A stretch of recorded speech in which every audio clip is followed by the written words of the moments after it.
All right. Good morning, everybody. Today is Friday, February 26, 2016.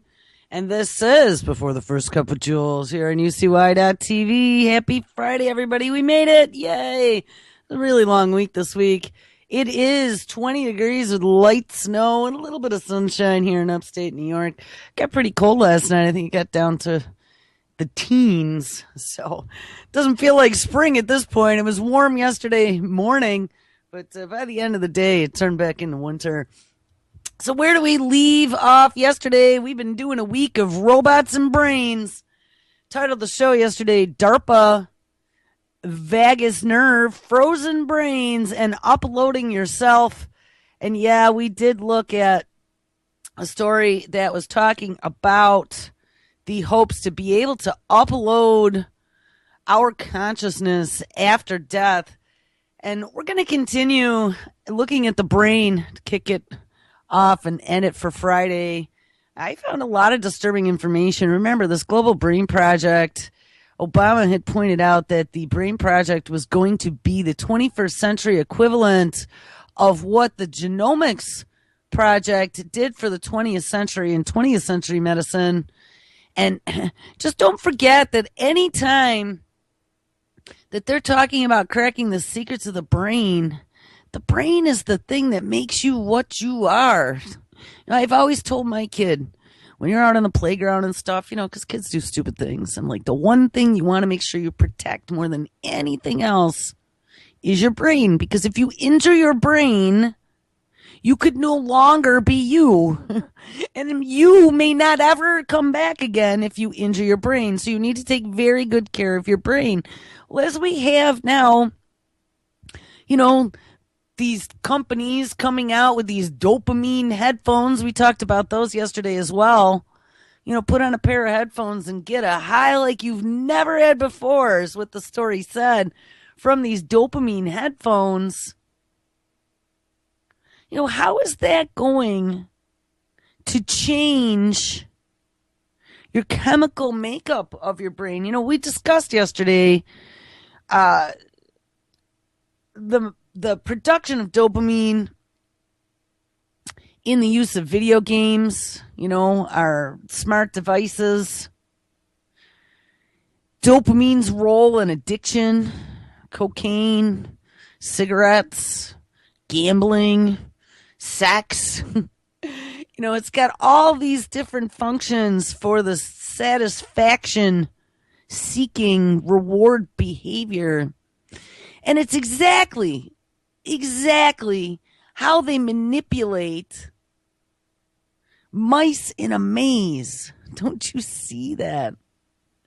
So as we start as brain scientists, neurologists, and all these other scientists from all across the gamut. Wait until you take a look who's in charge here at this Nirvana, the company that's putting out these dopamine headsets.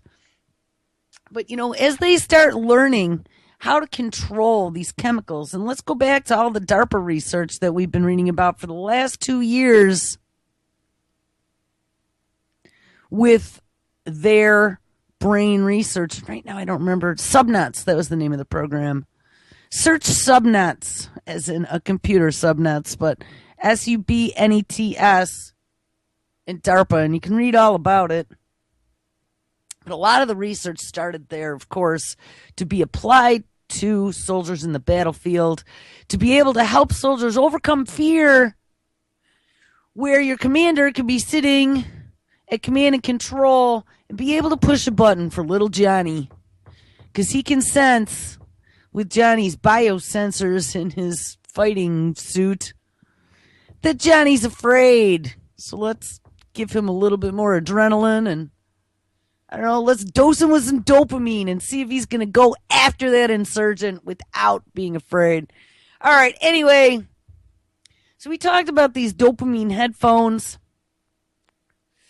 and, how dopamine can be used to manipulate in many different ways. Let's take a look at the founders and the team of this company that's putting out these headphones. The headphones that, in the story we read, they said that there's no information out there that the company put out about where this research happened or how this research happened.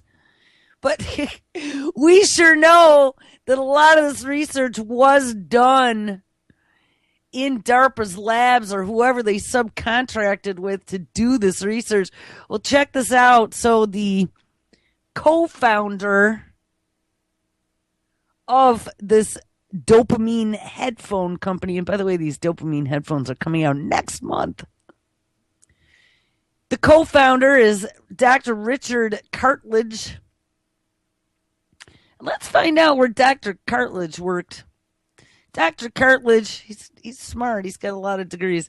Dr. Cartledge has 2 decades of experience in inventing, designing, and manufacturing cutting-edge medical devices. So this isn't some 2-bit little company that's making these Dopamine headphones. He is a founder, not a co-founder. He is a founder of Smithson Cartledge Biomedical and inventor of Thermacore 1200, an FDA-approved rapid infusion and blood warming device. The Thermacore 1200 was awarded 4 Department of Defense appropriations during the course of development. His device has saved countless lives worldwide. Dr. Cartledge is also a founder of Mitral Solutions, which developed the very first adjustable mitral valve annuloplasty ring. He has more than 80 issued and pending patents, and currently he's also the chief of cardiac surgery at Boca Raton Regional Hospital, is a cardiothoracic and vascular surgeon, a specialist in heart valve surgery, and a regional pioneer of minimally invasive heart valve surgeries. He performs on and off-pump coronary bypass surgeries, complex mitral valve repair, thoracic aortic surgery, minimally invasive lung surgeries, as well as countless other innovative procedures. Dr. Cartledge is fellowship trained in cardiovascular surgery from New York Hospital Weill Cornell Medical Institute and in thoracic surgical oncology from Memorial Sloan Kettering. It's like, Jesus, wait till you hear this. He received his medical degree from the Medical College of Pennsylvania, and he is a member of the Alpha Omega Alpha Medical Honor Society. And just to put the cherry on the top, he received a Bachelor of Science degree in Mechanical Engineering at Lehigh University. So this is the co-founder of the Dopamine headphone company. Guys, a red bell's going off for you. Do, do, do, do, do. And his Thermacore 1200 invention won 4 Department of Defense appropriations contracts during the course of its development. So I see like sprinkle cash floating around there from DARPA. So wait till you hear now. There's this other guy, Gregory L. Maybach. He's the other co-founder. Actually, there's 4 of them. Their CEO is a woman. Good for tax deductions. But Gregory L. Maybach is co-founder. And he has a double degree in electrical engineering and mathematics from Vanderbilt University's engineering school. And here we go, after working for government contractors on Star Wars, quote unquote, research in Huntsville, Alabama back in the 1980s. He was a Star Wars researcher, guys. After doing all that, Mr. Maybach attended law school at the University of Miami in his home state of Florida. And in addition to being one of the founding members of Nirvana, he has been a registered patent attorney for almost 20 years, during which time he procured over 1,500 patents in a variety of technology areas. Yeah, he's a great one to have on the team.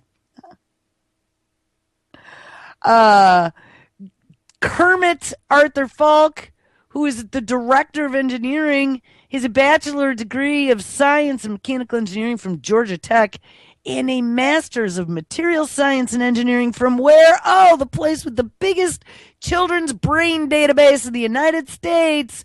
Good old John Hopkins University. Yay! He has a strong passion for engineering design and entrepreneurship. And prior to joining the Nirvana team, he worked in the nanotechnology field for a startup company near Tampa Bay, Florida.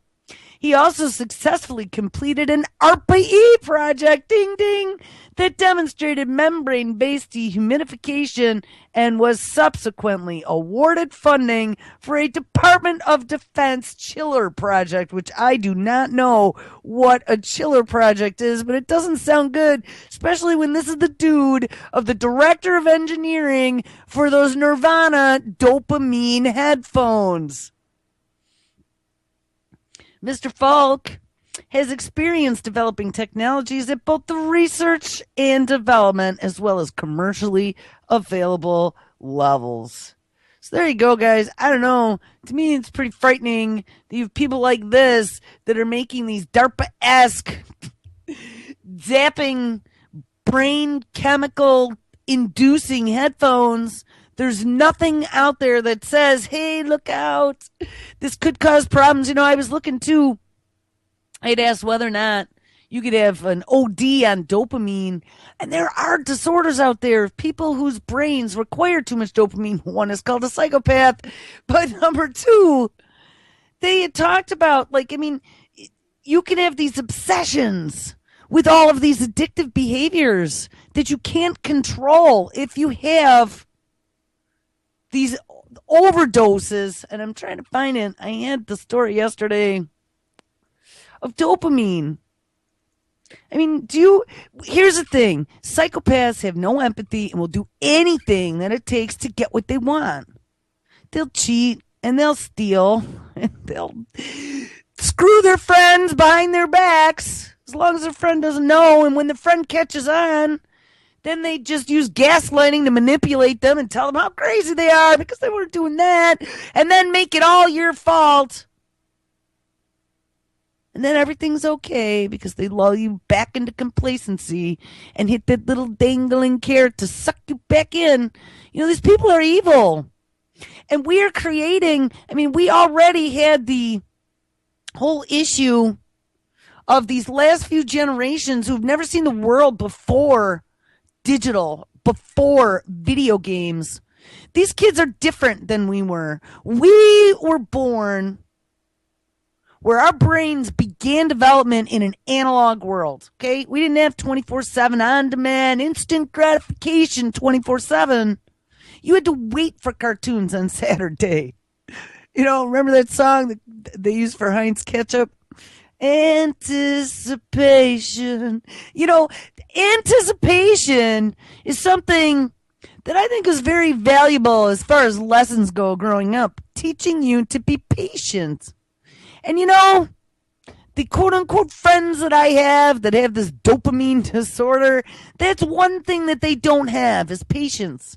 And not only do they don't have patience, but they can't go from point A to point B without completely screwing things up, you know, when it comes to a project, let's say, because they can't be patient. They have to click all the buttons and break it immediately. I will guarantee you as a kid, they were the ones that went to their friends' houses and broke all their toys and made a big mess and probably stole something too. But for those of us who grew up before the days of digital, where the beginnings of our young mind were developed before being programmed with lots and lots of flashes of light from many different regions and tones and sounds, teaching our brain to constantly want that Pavlovian dose of dopamine from whatever entertainment device you happen to be watching. I think that's why we have some immunity to it. I mean, I definitely can feel the addiction and the draw. I could get sucked into the machine all day if I allowed myself. Thank God my back and my ass doesn't allow me to. I need to get up and move around. But, for those of our children who have been born into this world, who never knew the world before a VCR or on-demand DVR,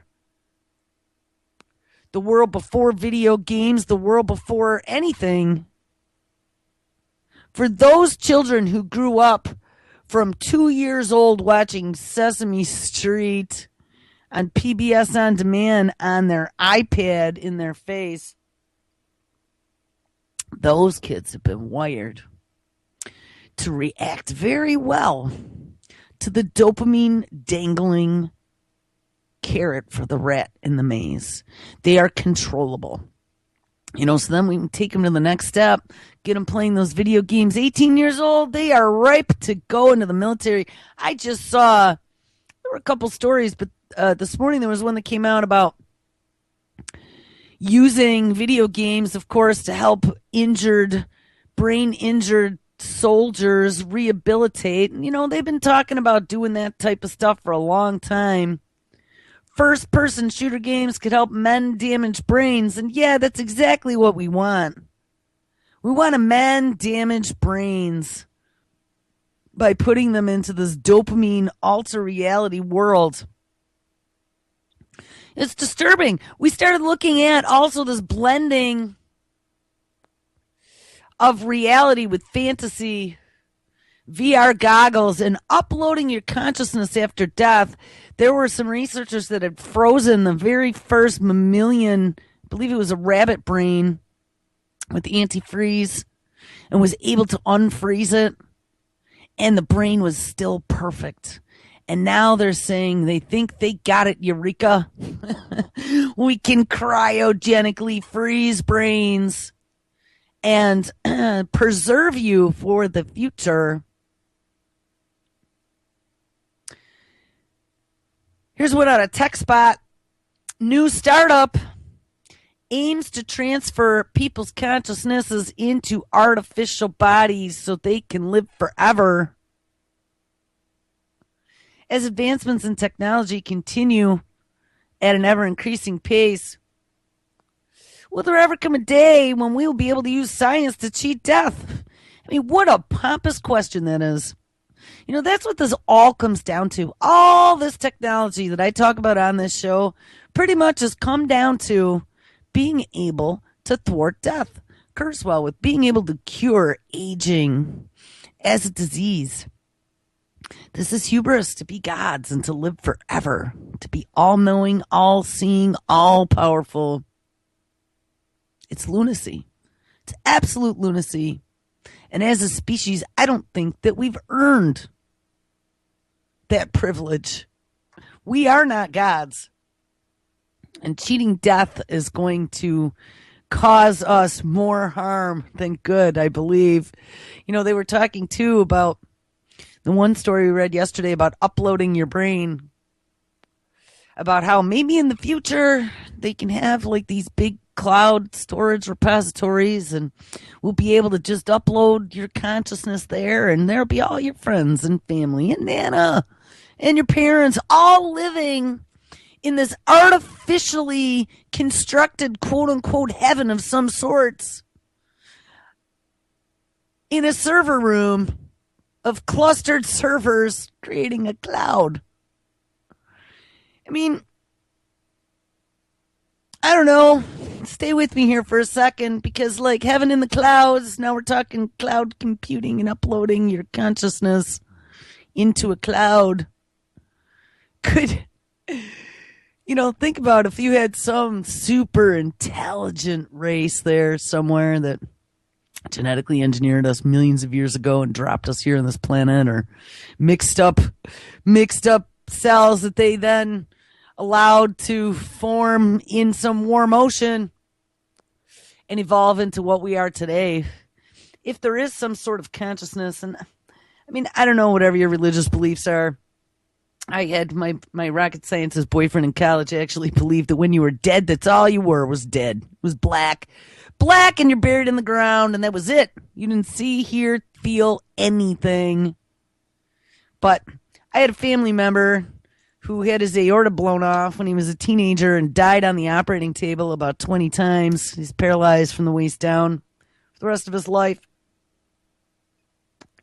But he told me some incredible stories of some whacked out stuff that he saw, and all those times that he died. He saw the whole procedure going on from up above. You know, the same stories that you've heard on, amazing near death experiences on the History Channel or whatever. And, there's question as to whether or not that is just some sort of programmed chemical reaction in the brain, or if consciousness really is some sort of physical, you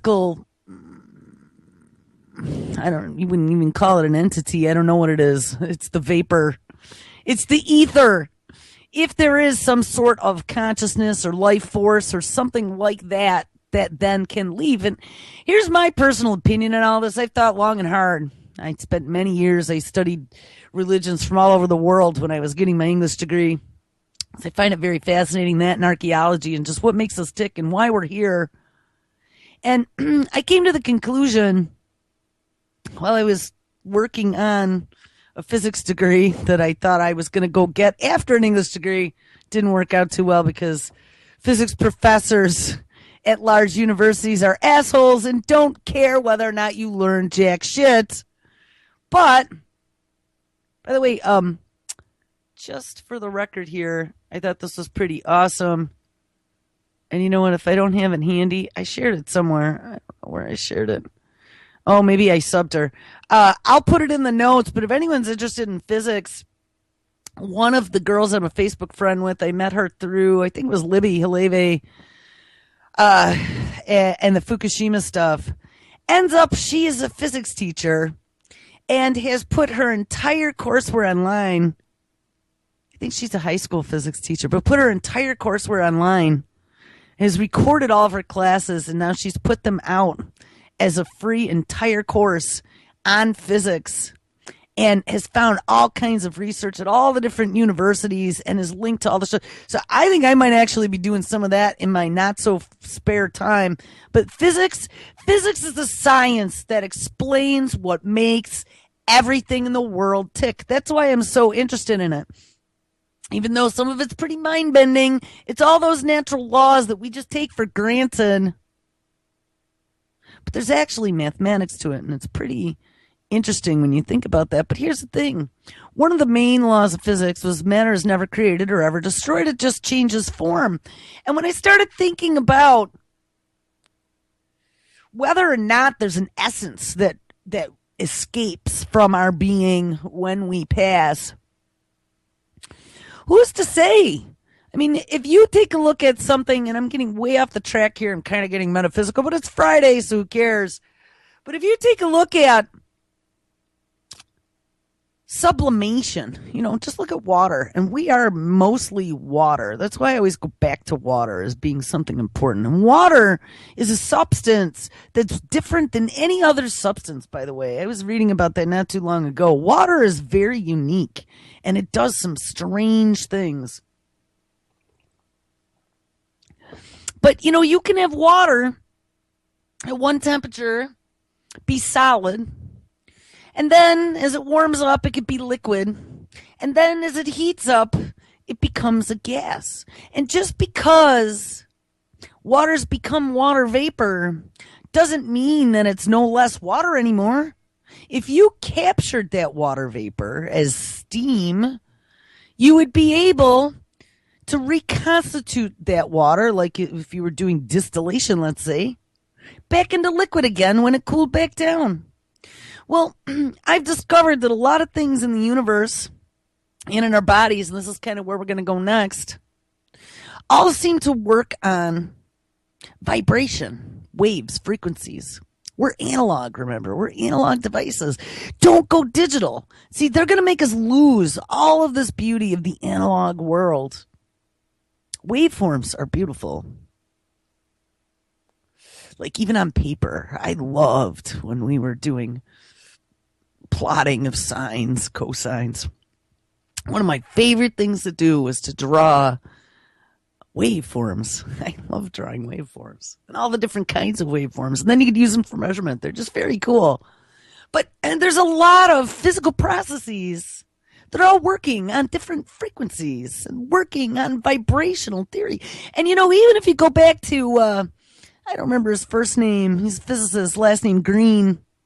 It's out of one of the New York universities. I actually watched a really good documentary by him back probably 10 years ago on string theory. That's what string theory is all about. They actually think that the entire universe is a bunch of vibrating strings. And if you go back to ancient texts, you go back to like medieval texts where they always talked about the harmony of the spheres and the music. And now with, I don't remember which orbiter it was. One of the orbiters came back and got the actual music, the notes, the sounds that are being generated off of Jupiter. It's really eerie here sounding. Wait till you guys hear this one. A scientist is turning every element in the periodic table into music. Mechanical engineer S. Jung Henry is figuring out the unique musical signatures of every element on the periodic table to give scientists a new way of analyzing their constantly shifting molecular structure, as well as science nerds like us a chance to actually hear how different arrangements of molecules and chemical bonds can behave. Now, I've had a theory about music for about 30 years, okay, and just all the different things that, not music in general, but notes, waves, forms, sounds, how they can affect biology and your thoughts. And I mean, they now know that you can use tones to push buttons. We talked about that yesterday in the brain. Think about how interesting it'll be, because I definitely think that all of us has our one resonant frequency, that all of our systems in our body, when they work in unison, work in a harmony like an orchestra. Yes, I played violin for 8 years too in an orchestra. But when somebody's out of tune, it makes you wince and grind your teeth. But when everybody is in harmony, it's a beautiful thing. And I think that that's your body. And when your body gets out of whack, you start having that one or two bad notes in there. That means you're getting sick. I don't know, just a theory of mine, but I've spent a lot of years digging into things and postulating. And I really think that the more and more now that we're having all these discoveries with this mad science gone mad, I really don't think I was too far off. Anyway, back to the story. My hope is that it'll be an interesting tool to teach the periodic table, but also to give people some notion about the idea that the entire universe is moving around and making noise. Henry told Jennifer Ouellette from Gizmodo, "You just can't hear it." So why does every chemical element have a unique musical signature? Well, we all know that everything in the universe is made up of atoms, and that these atoms are in constant states of motion. And depending on the speed at which these atoms are vibrating within the bonds between the larger molecules, you will get a solid, a liquid, a gas, or a plasma. Ding! This is exactly my theory. And I mean, I couldn't even believe this when I saw this yesterday. I'm like, oh my God, all this stuff that I had deduced and picked apart for all these years. This is actually in a ScienceAlert.com article discussing real true facts that it is not fantasy. These vibrations or waves determine the specific properties of an element, such as its density and thermal conductivity. So the better our understanding of how atoms are zipping around, the more we'll know about the capabilities of a particular element. How the energy of the interaction changes with respect to the distance between the molecules dictates a lot of physics, says Henry, who's putting together a catalog of musical signatures for elements at Georgia Tech. Let me just stop for 1 second, too. A couple other things. Remember, we had done a story back a few months ago already about the the musical instructor, the conductor, he worked at a university, so he was a musical teacher at a university, and he went to work with the cancer department, and they worked for years trying every frequency from low to high and exposing cancer cells to those frequencies, and they found resonant frequencies that cause cancer cells to literally shatter. How incredible is that? Says we have to slow down the vibrations of the atoms so you can hear them because they are too fast and at too high of a frequency. But you'll be able to hear the difference between something low on the periodic table and something like carbon that is very high. One sound will be high-pitched and one sound will be low. The idea is based on the fact that in past studies, scientists have discovered key properties of elements by employing different senses, and the movements of the molecules within an element can sometimes be so subtle or so short-lived that you will never spot them just looking at the visual data. But a slight ping or a change in tone, however, could make all the difference. While it might sound like a fun little project, wait till you hear this. It's actually a time-tested technique that was used in a project at CERN, the good old Large Hadron Collider, called the LHC sound, to analyze the data from particle collisions, which allowed physicists to detect subatomic particles by ear. And Henry has even used it to identify new properties in polymers that didn't show up in computer models and simulations of atomic vibrations. Quote, the simulated polymer becomes thermally superconductive, that is, capable of transporting heat with no resistance, much like the existing class of superconducting materials that conduct electricity without resistance. Henry and graduate student Wee successfully identified 3 vibrational modes out of all those sounds that were responsible for the phenomenon, but the usual analysis techniques, like plotting, listen to this, like plotting amplitudes of the modes over time in a visual graph, did not reveal anything noteworthy. It wasn't until they decided to sonify the data, that's a pretty neat term, sonify the data, that they were pinpointed as to what was going on, and this involved mapping pitch, timbre, and amplitude onto the data to translate it into a kind of molecular music. Henry has published his sonification work in the Journal of Applied Physics and has applied for the National Science Foundation grant to turn his catalog into an app so we can not only hear the musical signatures, but we can also make our own. In the meantime, you can listen to the sound of crystalline silicon in the video below, and I will link this story in the notes of the show, and head over to the Gizmodo where you can hear the difference between divergent bonds, covalent bonds, and the two working together. There is a whole universe out there to explore, and this time we won't be needing our eyes. How damn cool is that? Like, I just literally almost fell off my chair when I found that story yesterday. But here's one that I talked about during the show yesterday. New evidence for the vibration theory of smell. Yeah, smell is a vibration too, as is light. Light is a wave and a particle. The predictive power and galvanizing influence that theoretical models routinely enjoy in physics is only rarely replicated in biology. Lord Rayleigh's theory of sound perception, Francis Crick's sequence and adapter hypotheses, and Hodgkin and Huxley's model of the electrical dynamics of neurons are just a few notable exceptions that have gone on to spawn entire scientific industries. Although it is hard to find comparable mechanistic drama unfolding in our current century, Luca Turin's vibrational theory of olfaction has been a persistently fertile seed that has now ripened into a contentious fruit. Oh, someone's been practicing with a thesaurus. And it's not me.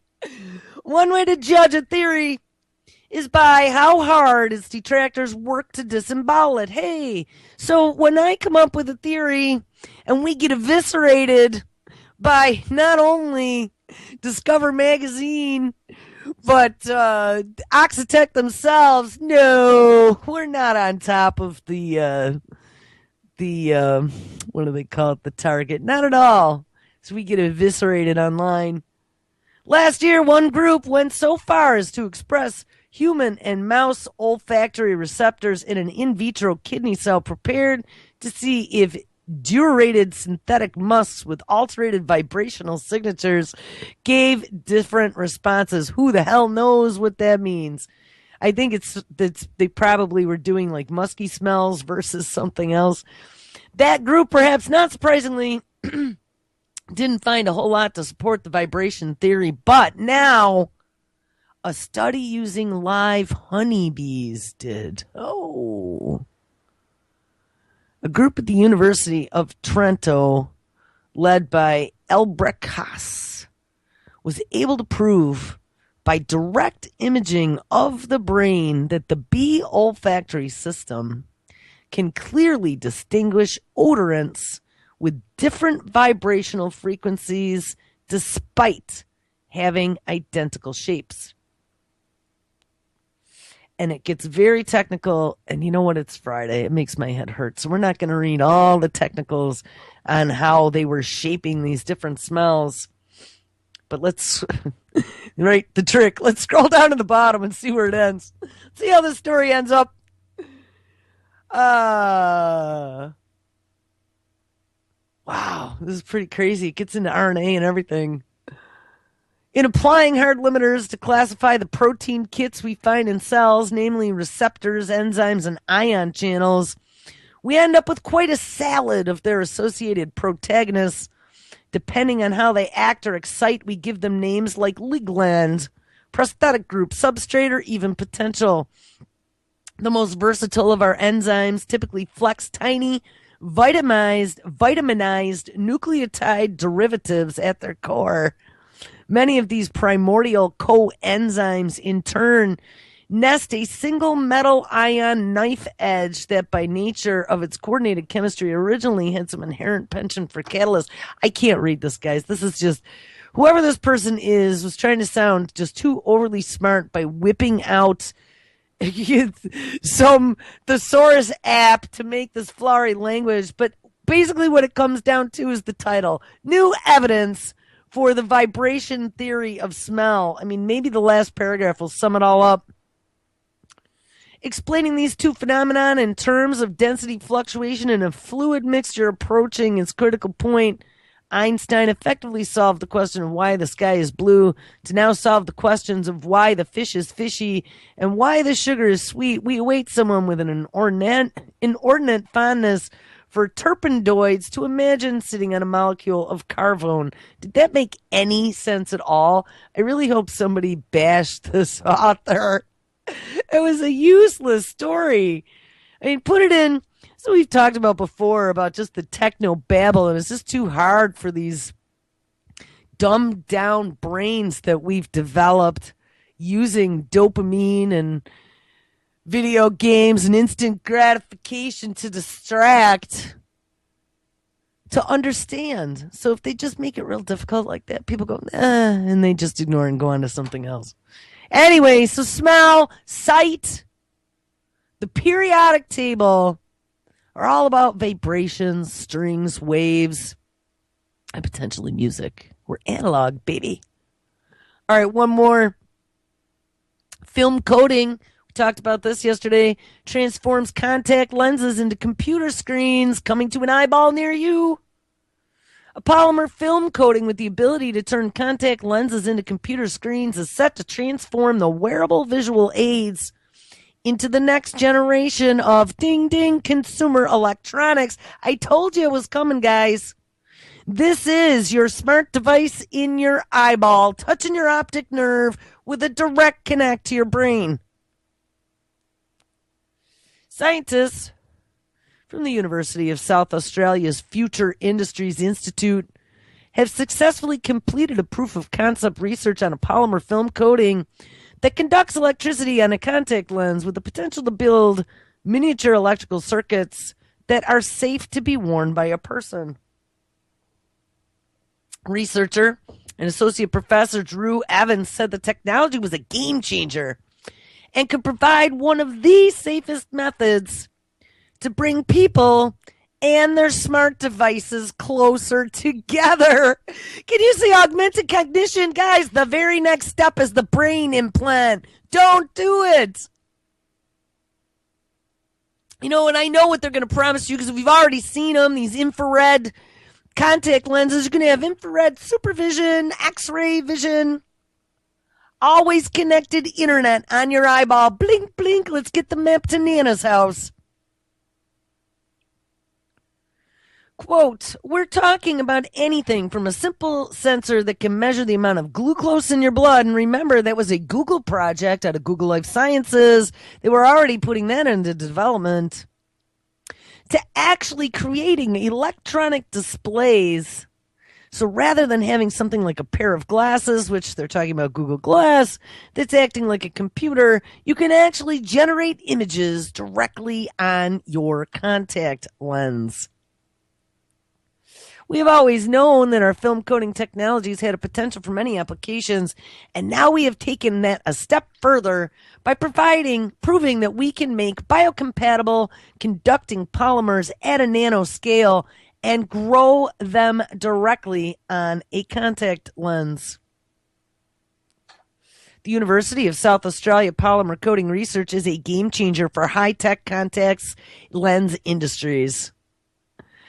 Sky is the limit, and we're working and doing with our industry partners to give them this game-changing technology. And obviously the time frame to go from where we are now to each of these different applications is unknown, but it's the first step forward to being able to do a lot of all of that.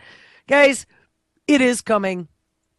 Once everybody is wearing these internet-connected contact lenses, whether or not they're prescription, I mean, we also were looking at one point whether or not they had photo gray contact lenses, and they have that too. So, zoom, you know what? It's too sunny out. There's too much UV radiation. It's going to be now required for eye health that we all have to wear these contact lenses. I don't know. I just see that coming. Eye health. Make sure you get, connected. All right, here's one that came from Possible Suspect yesterday in a big cache. He found the money shot of brain research stories. Scientists discover that our brain waves can be sent by electrical fields. Oh, yes. Most biology students will be able to tell you that neural signals are sent via mechanisms such as synaptic transmission, gap junctions, and diffusion processes. But a new study suggests that there is another way that our brains transmit information from one place to another. Researchers in the U.S. have recorded neural spikes traveling too slowly in the brain to be explained by conventional signaling mechanisms. And in the absence of other plausible explanations, the scientists believe that these brain waves are being transmitted by a weak electrical field and that they are able to detect these in mice. Researchers have thought that the brain's endogenous, I guess it's endogenous, not indigenous, endogenous electrical fields are too weak to propagate wave transmission, says Dominique Durand, a biomedical engineer at Case Western University.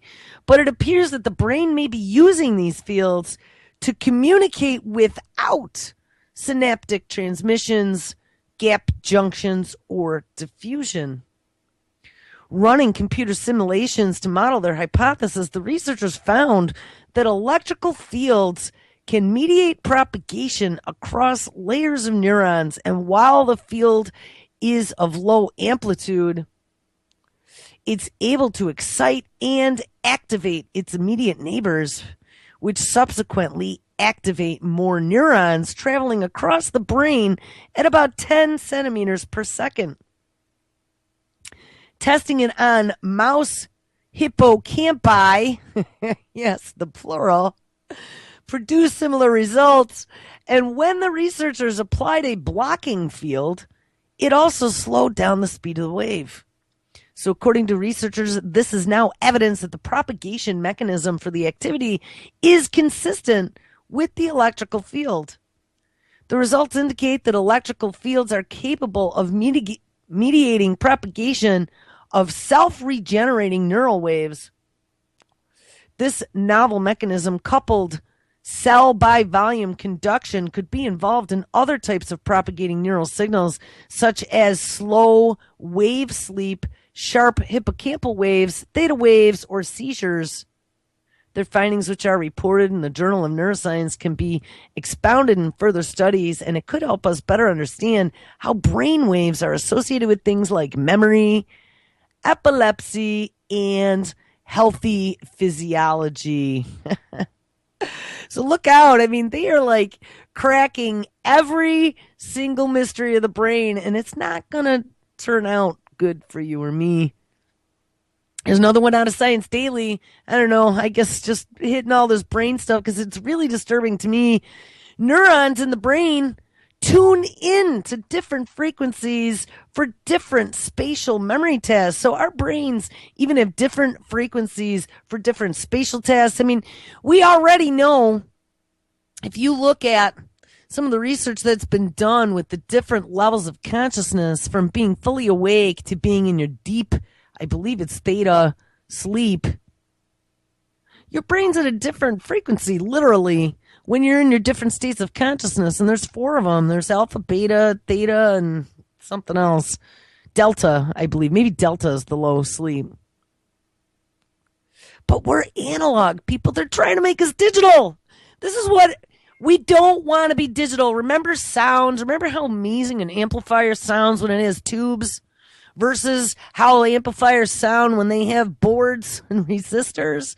There was a warm sound, good old jukeboxes that had big glowing tubes in them versus jukeboxes that are playing MP3s. There is a huge difference. They're going to take that away from us. It's the connection to life. Analog is what makes everything in the universe work. Analog is one of the core tenets to existence. It's how we see and how we feel and how we hear. It's just really bothersome. They are trying to take that away and make us cold, 0 or 1. You are either on or you are either off. There is no beautiful harmony or melding or blending of anything. It's a 0 or a 1. All right. Neurons and brain tune into different frequencies for different spatial memory tasks. Your brain transmits information about your current location and memories of past locations over the same neural pathways using different frequencies of a rhythmic electrical activity called gamma waves, report neuroscientists. And research may provide insight into the cognitive and memory disruptions seen as in diseases such as schizophrenia and Alzheimer's, in which your gamma waves are disturbed. Well, that's interesting. With this big outbreak of all these schizophrenia and Alzheimer's mental diseases, and they're blaming them all on plaques, this, that, and the other thing. Who knows? Maybe all of this electromagnetic radiation all over that we're being dosed with every second of the day, soon to be 5G cellular internet in the sky all over America thanks to Google. Maybe, just maybe, some of that stuff is interfering with things such as our gamma waves in our brain. I don't know, just a theory. But you know, electromagnetic pollution is a big deal that they are just absolutely ignoring in the name of ubiquitous computing. Think how that's going to work when you put an internet contact lens in your eyeball and you got some 802.11 wireless transmitter right next to your eye or plugged in behind your ear. How's that going to work out? Right up next to the brain. Your brain transmits information about your current location and the memories of past locations over the same neural pathways using different frequencies of a rhythmic electrical activity called gamma waves, report neuroscientists at the University of Texas at Austin. The research published in the journal Neuron may provide insight into the cognitive and memory disruptions seen in diseases such as schizophrenia and Alzheimer's. Previous research has shown that the same brain region is activated whether we're storing memories of a new place or recalling memories of past places that we've been. Many of us leave our cars in a parking garage on a daily basis, and every morning we create a memory where we parked our car, which we retrieve in the evening when we pick it up, says Laura Colgan, assistant professor of neuroscience and a member of the Center for Learning and Memory in the University of Texas at Austin's College of Natural Sciences. How, then, do our brains distinguish between our current location and the memory of a location? Well, our new findings suggest a mechanism for distinguishing these different representations. Memory involving location is stored in an area of the brain called the hippocampus. Wow, the hippocampus is like where all the action happens. The neurons in the hippocampus that store spatial memories, such as where you parked your car, are called place cells. That same set of place cells are activated both when a new memory of a location is stored and later when the memory of that location is recalled or retrieved. And when the hippocampus forms a new spatial memory, it receives sensory information about your current location from a brain region called the entorhinal, entorhinal, entorhinal cortex. When the hippocampus recalls a past location, it retrieves the stored spatial memory from a subregion of the hippocampus. And again, this is now getting really technical. They talk about frequencies. The entorhinal cortex transmits these different types of information using different frequencies of gamma waves. The entorhinal cortex and gamma waves, I don't know, we'll have to look at waves one of these days. I dug deep into them last summer and was going to do a show on them, and then we never got to it. The entorhinal cortex uses fast gamma waves, which have a frequency of about 80 hertz, about the same frequency as a bass E note played on a piano. In contrast, the CA3, which is something that's in this part of the brain, sends its signals on slow gamma waves, which have a frequency of about 40 hertz. Colin and her colleagues hypothesized that fast gamma waves promote encoding of recent experiences, while slow gamma waves support memory retrieval. And these findings suggest that fast gamma waves promote current memory encoding.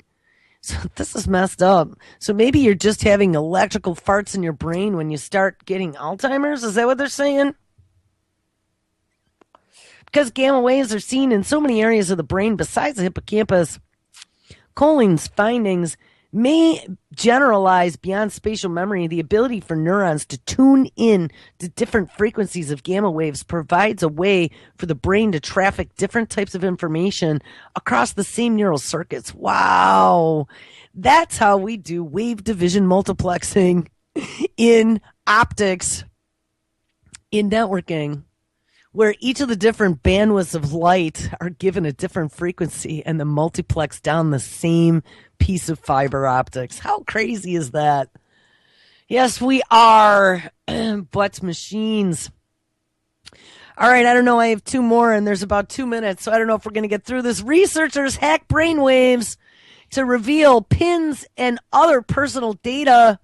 Don't you dare ever think about your banking password when you slap on these new fancy brainwave headsets. Or at least that seems to be the lesson of a new study, which found that sensitive personal information such as PIN numbers and credit card data can be gleaned from brainwave data of users wearing a popular consumer-grade EEG headset. This is the IE control the computer screen with your brain.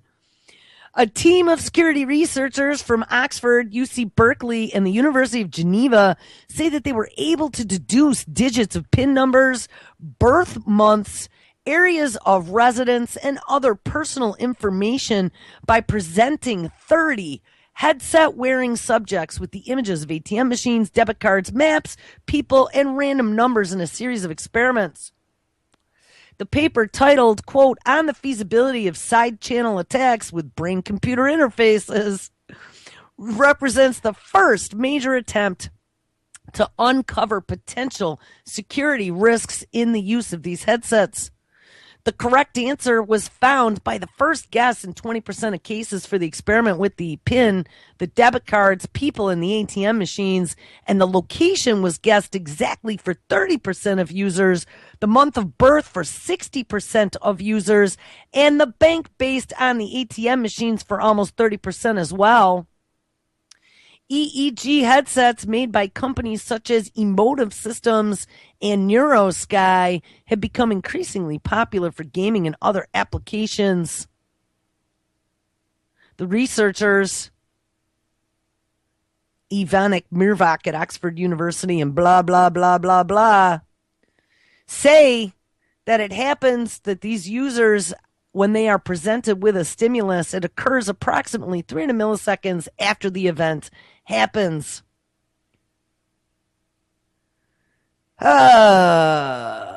the case of EEG devices, this API provides unrestricted access to the raw EEG signal. Furthermore, such applications have complete control over the stimuli that can be presented to users. So don't worry about it, guys.